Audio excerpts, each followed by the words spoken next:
So I think being aware of, not only the wanting to do, but also thinking at like, that's why I love doing future casting, thinking where you're going to. So building with the end in sight first, like how do you actually build from there backwards? And that's how I run startups as well. It's like, what are you trying to build, and then bring it backwards, and then who are you going to work with? I think the self-organization is great, but even in self-organization, creating a structure that works for that entity is really important. And that just starts with really healthy agreements, and alignment. And that, as I said, it needs to be good facilitators and good container creators.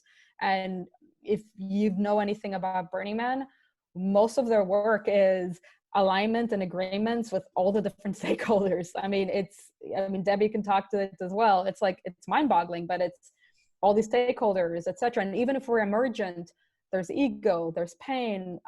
There are moments here during these times that people are thinking from the amygdala, because it is actually, we're in a tragedy and we are in chaos and we are in trauma.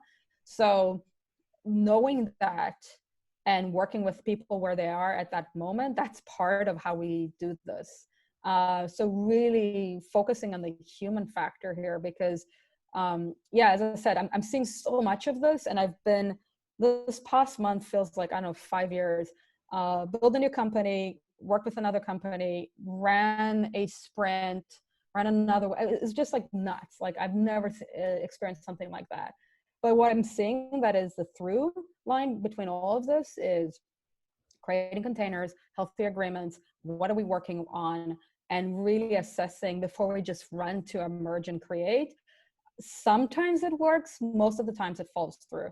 And I think like Burning Man, in 1996, it almost fell apart because it was completely emergent and it was completely open, and all of a sudden became too big, and all of a sudden it almost imploded.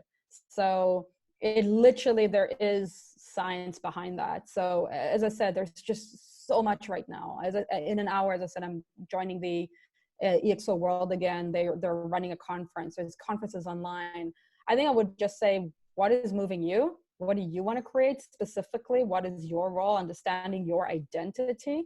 That's part of the leadership conversation, I think, also for each of us as leaders, because if we're in the call here, we're leaders of some level, bigger level within our communities, is who do you want to be at the end of it? And then how do you serve others to become their best? And then how do you serve the planet? How do you serve the world?